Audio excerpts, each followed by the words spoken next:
Eu quero até voltar no início do processo. Quando começou o processo de mudança, de formatação do novo elenco do Cruzeiro, o que surgiu, né?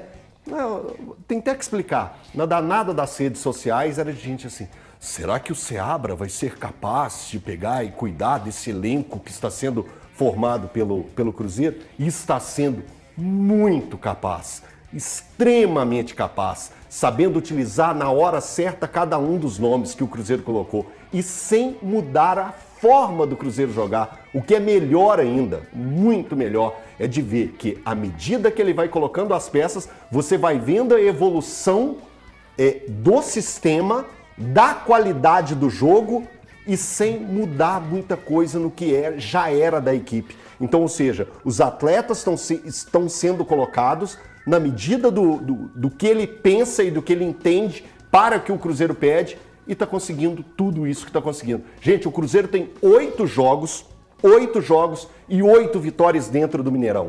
Isso é muito positivo. Eu fiz um levantamento, até estava conversando com o Gui antes do jogo. Eu arrisco hoje a dizer, ao fim do primeiro turno do campeonato, e o Cruzeiro ainda precisa completar um jogo, que ele não fez o jogo contra o Internacional, é um jogo que o Cruzeiro também é mandante. Ele ainda tem que fazer esse jogo à sua frente. O Cruzeiro já é o melhor mandante do primeiro turno. 8 jogos, 8 vitórias. Ok? Ok. Pegando os últimos campeonatos brasileiros, aquele que é o melhor em algo, melhor defesa, melhor ataque, melhor mandante, melhor visitante, ele está na Libertadores. Então, a pontuação do Cruzeiro hoje é uma pontuação que faz o torcedor acreditar, não só pelos números, mas pelo que apresenta em campo, que o Cruzeiro voltará, pelo menos, a disputar a Libertadores na próxima temporada. E é muito animador. Olha, eu deixei a livre aqui, e só esqueci de falar briga em desgraçados, mas nós, desde o início da remontagem, primeiro da troca da SAF e essa atual direção que está aí, nós sempre dizíamos aqui, ou dissemos aqui, que a tarefa do Seabra era mais árdua do que qualquer outro treinador, Garcês, porque só as vitórias segurariam o Seabra. Só que é mais do que vitória. O Cruzeiro não ganha por acaso. Não ganha porque tem um cara que vai lá e mata o jogo. Não. Ganha porque é organizado. Ganha porque compete. Eu gravei um vídeo no meu Instagram, você não me segue, não? Depois você segue lá. Que é o seguinte. Curti lá outro dia. Eu ajeitei 2 coisas lá no meu vídeo que são o seguinte. Me parece, e eu cheguei até a perguntar para uma pessoa que trabalha no Cruzeiro sobre o ambiente. E essa pessoa me disse uma coisa que eu até falei no vídeo. Livre de vaidades, né? O William poderia ter pegado a bola ontem, cobrador de pênaltis, meter na cal, empurrar e fazer 2 gols no jogo, né? Isso aumenta a estatística, isso melhora a estatística dele, que já é o melhor lateral desse turno do Brasileiro. Então ele passou para entregou na mão do Dinheiro e falou, vai lá, querido, você está voltando hoje, faz o gol. E que era o batedor até então, né? Então assim, é organizado, me parece estar de fato desprovido de vaidades, todo mundo corre, todo mundo se ajuda, todo mundo marca, todo mundo joga, e o resultado está aí, uma campanha muito decente, comandada pelo cara que está pegando casca, que é o Seabra, Garcês. Eu falei mais cedo hoje em outro programa, falando exatamente como que o grupo... Ontem foi uma vitória consistente do Cruzeiro, né? Foi um jogo difícil. Esse é jogo fácil, Juventude, time complicadinho. Time ajustado, eu achei um pouco limitado em algumas situações, mas o principal é o que a gente sente, quem está de fora, a gente pode ver o clima que está em volta, o Valu pode responder melhor do que isso, é que o Seabra começou a ter contato com esse grupo já no ano passado. A chegada do Larcamón é importante para esse grupo de jogadores fecharem. As primeiras conversas de insatisfação do grupo de jogadores com o tipo de treinamento, como o time estava jogando, como estava treinando com o Larcamón, fez com que o grupo se fechasse. Eu tenho informações de lá dentro mesmo do Cruzeiro que tem gente que não gostava dos treinamentos do Larcamón, que não estava gostando do jeito que o time estava sendo treinado. Inclusive levaram isso para a direção, né? Levaram e conversaram entre eles, e fecharam entre eles. E aí depois eles colocaram para conversar com o Larcamón, vamos tentar fazer diferente. Aí o grupo se fecha mais ainda. E quando chega um cara que já tinha trabalhado com eles, que eles sentiam confiança, o negócio flui. Então a questão, assim, pode perder os próximos 3 jogos e a gente começar a criticar a forma tática. Eu acho que o Seabra faz um bom esquema tático, está tentando entender os jogadores que tem, que chegaram. Ele colocou 2 atacantes que não jogaram abertos, mas tinham que fazer associação pelos lados, que é o Lautaro Dias e o Caio Jorge. Mas o time está se entendendo, o grupo está começando a entender, o grupo completo do Cruzeiro, não é só o time titular, não. Exato. É o completo. E eles estão fechados. A sensação que eu tenho aqui de fora é que o grupo está fechado. Então vai entrar jogador, ele vai ter que entrar na cartilha dos jogadores que já estão prontos ali, estão convivendo. Não, o retrato, a comemoração ontem do segundo gol é um retrato do que é esse Cruzeiro. A emoção do Dineno, o Cássio atravessar o campo, ir até ele, abraçar, isso é um retrato do bom clima, do bom ambiente, de um grupo fechado, é tudo isso. Isso garante que no final do ano Exato. as coisas desandem. Nada. Hoje o panorama é esse. Mas que você trabalhar num ambiente onde todo mundo rema para o mesmo lado, onde todo mundo se esforça para o resultado, porque obviamente contribui para que todo mundo se dê bem, é muito mais fácil. Exato. Do que quando você trabalha num ambiente que a turma rema contra, não faz o menor esforço, está fazendo e andando. Então ali você vê que é claro, cara. Tá claro o envolvimento de todo mundo quer, e eles vão se ajudando. E tem uma discussão que daqui a pouco eu vou colocar aqui no programa, sobre essa questão de titularidade, jogadores que chegaram, se vão entrar pelo nome, vão ter que jogar mais, porque o Barreal, vocês lembram, né? O Barreal há pouco tempo aí, ninguém falava do Barreal. E ontem vocês viram a falta que fez. Fez muita falta, nós vamos falar disso daqui a pouco. Mas o Wallace estreou, Caio Jorge, o Lautaro Dias, Matheus Henrique titulares pela primeira vez. Agradaram o Valuzeiro, ídolo máximo do Cruzeiro? Boa tarde para você, boa tarde para os amigos, a quem nos assiste. Acho que fizeram uma estreia dentro das possibilidades físicas desses jogadores e técnicas também. Lembrando que para o Caio Jorge, o Wallace e o Matheus Henrique é janeiro, né? Por conta do ritmo que eles estão saindo de férias. Voltando das férias, na verdade, o Lautaro já estava em atividade. Gostei muito da forma em que eles incomodaram o sistema defensivo do adversário, fazendo pressões muito fortes. O Caio até falou a respeito de que é uma característica um pouco diferente do que ele está acostumado, mas é o famoso, né? Quem quer um espaço dá um jeito de se adaptar àquilo que a equipe precisa e que o técnico pede. Depois, em um outro momento, se puder jogar mais dentro da sua característica, mas eu entendo que vem no terceiro lugar. Primeiro a equipe, depois as necessidades do técnico e depois sim a sua particularidade. E quem se adaptar melhor a isso vai conseguir ser mais bem visto pelo Fernando Seabra. O Caio Jorge, inclusive, destacar. Apesar do Cássio ter feito uma grande defesa ontem numa cabeçada do Mandaca, o Caio Jorge conseguiu ajudar o Cruzeiro em muitas bolas defensivas do adversário. É uma situação que esse Cruzeiro ainda precisa melhorar nesse sentido, mas parece que com o Caio Jorge e o Dineno ficando à disposição, deve melhorar. O Wallace entrou ali mais no final da partida, poucos minutos, mas também para ir ganhando esses minutos. O Seabra chamou a atenção, inclusive, na sua entrevista coletiva, de que esses atletas, você não pode colocá-los diante de um Juventude, onde os jogadores têm mais de 30 jogos na temporada, e alguns vão fazer a estreia, outros estão saindo pela primeira vez como titulares, casos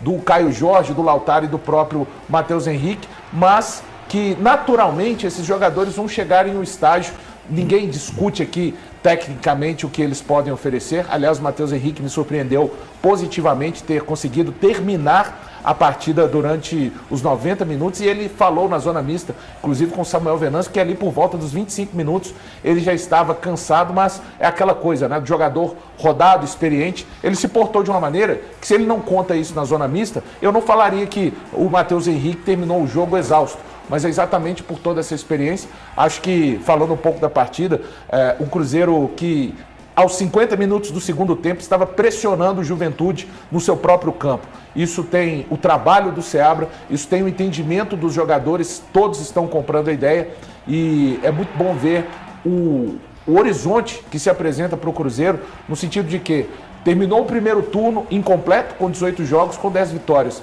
numa perspectiva de campeonato de um time que realmente se coloca em definitivo, que vai brigar sim até o final do campeonato pelo G6 nessa competição. A gente já viu mudanças drásticas de turno para retorno, Gui, mas Você esteve lá ontem, quando você está no estádio tudo é mais fácil, sua visão, né, a sensibilidade do repórter e tal é muito maior.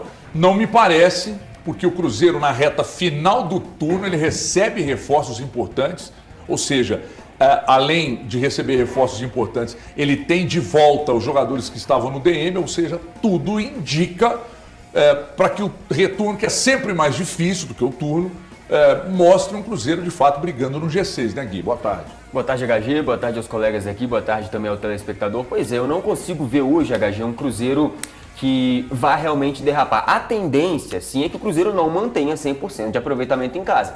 Acho quase impossível um time terminar o Campeonato Brasileiro sem perder ou empatar nenhuma partida jogando em seus mandos. Agora, vamos lembrar que essa campanha do Cruzeiro não foi com os reforços. Os reforços chegaram tem 3 jogos. A campanha do Cruzeiro foi do time que está aqui desde o início do ano.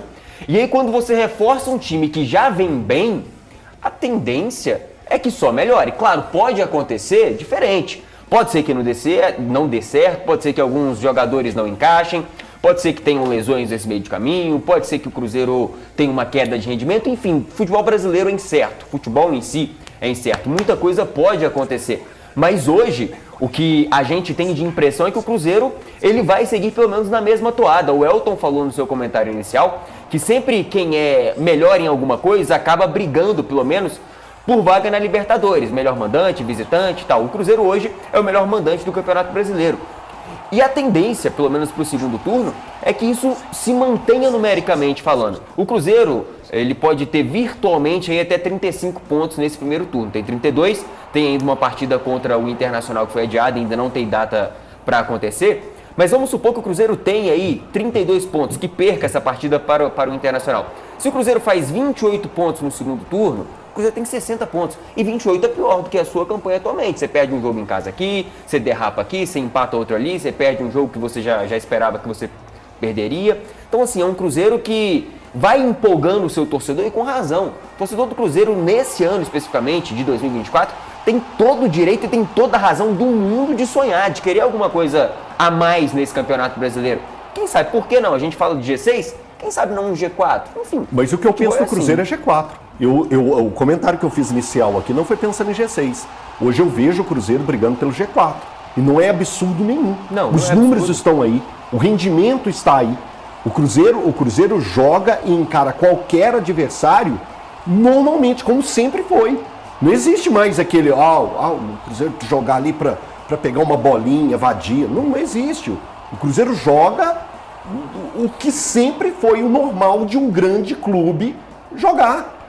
E ele tem feito isso. O histórico dele era esse e na atual temporada voltou a ser.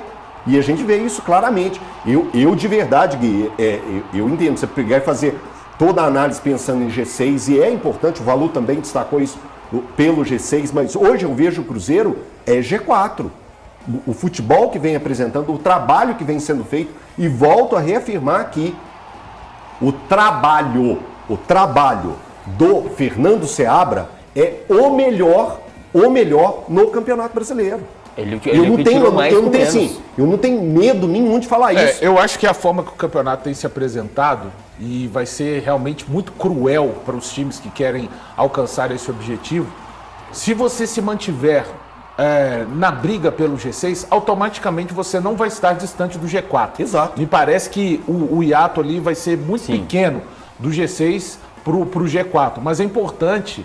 E aí o torcedor tem todo o direito de sonhar com aquilo que ele quiser, não vai ser eu que vou falar para o torcedor do Cruzeiro, depois de todos esses anos, não ficar feliz, não ficar com esperanças de uma campanha melhor, e não somente esperanças infundadas, esperanças resultantes daquilo que se vê do trabalho em campo, da qualidade das peças. Uma zona mista do Cruzeiro hoje, para o cruzeirense, ele sabe o que significa, o que eu vou dizer isso aqui. Mas o cruzeirense vê depois de uma vitória imponente como aquela. Aí ele vê na zona mista, jogadores passando.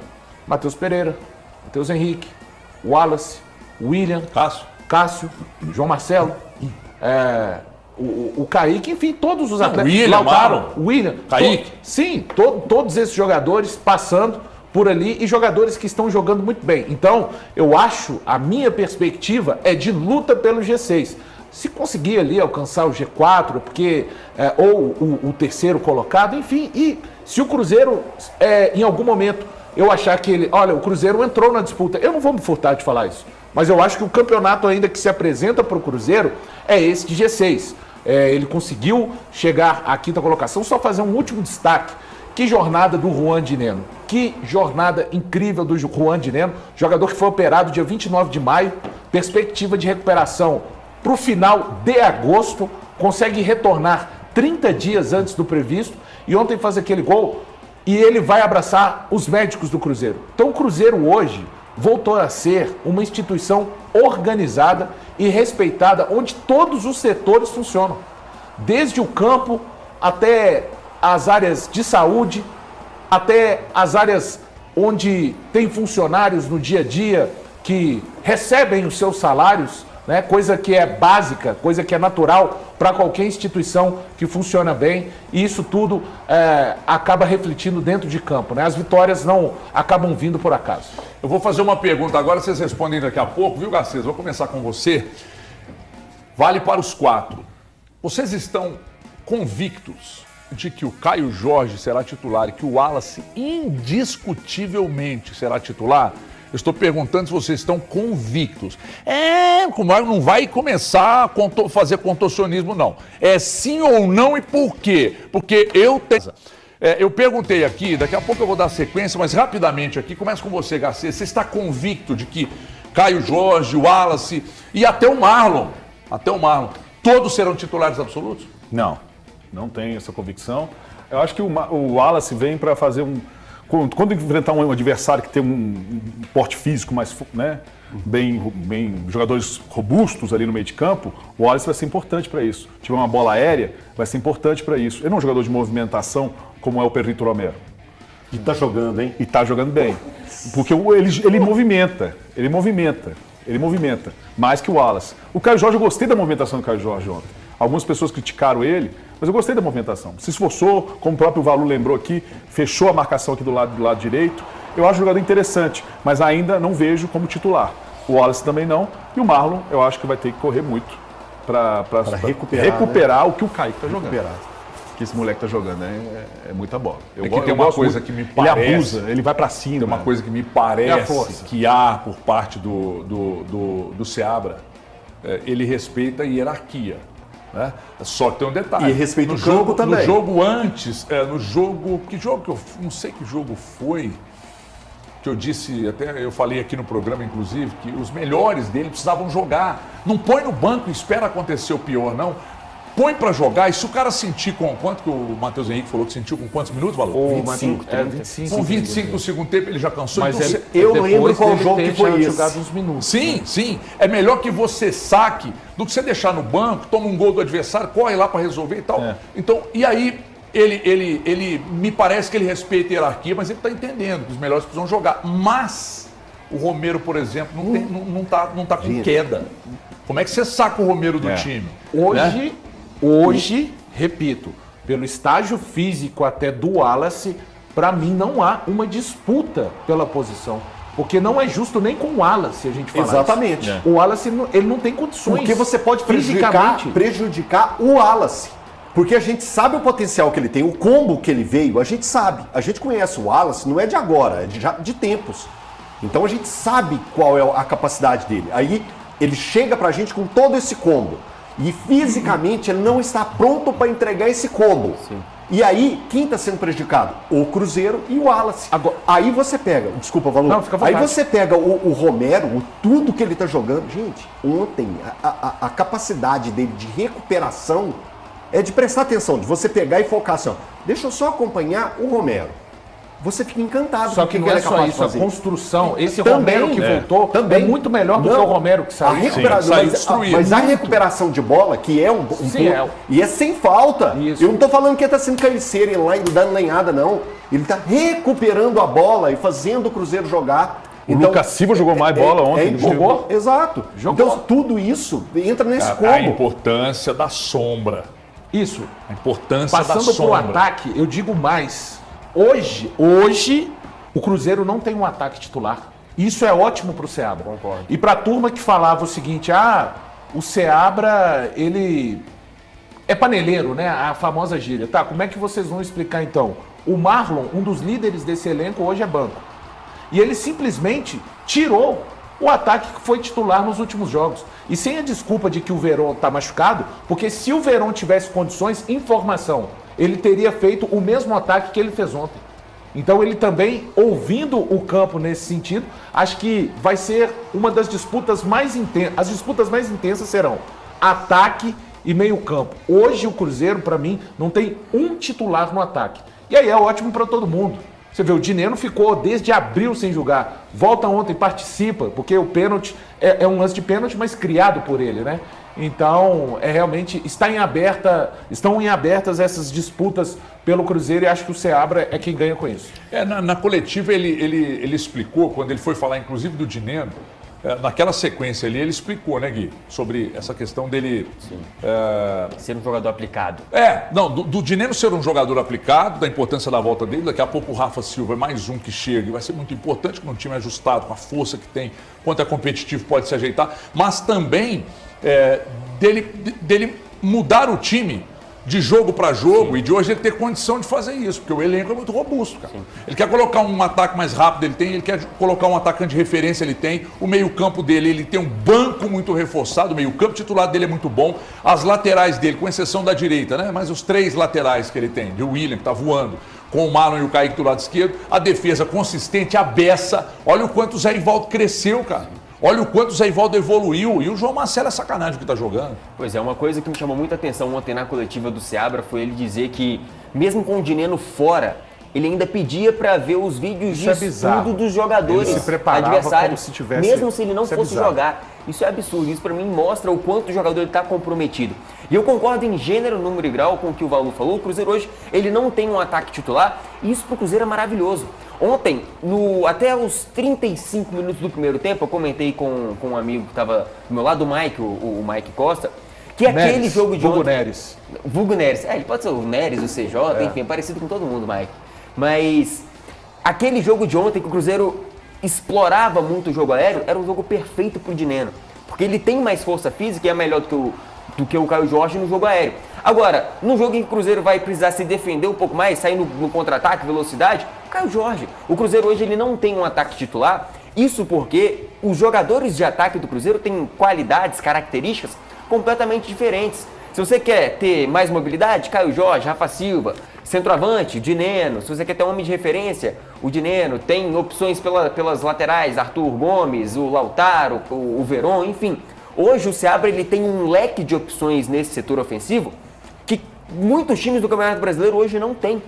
Então é um ataque que muita gente gostaria de ter. Agora, em relação ao meio-campo, hoje eu não vejo disputa entre o Romero e o Wallace, porque o Wallace ele ainda não tem condições físicas de ser titular. Mas daqui a 2, 3 jogos, aí a gente vai ter realmente essa disputa. E aí o vai ter que prevalecer. Não sou eu que vou chegar aqui e falar, não, vai ser titular tal pessoa. Não sei, vai que um dos dois machuca. Paciência, eu vou até na madeira aqui. Mas enfim, o campo vai ter que responder.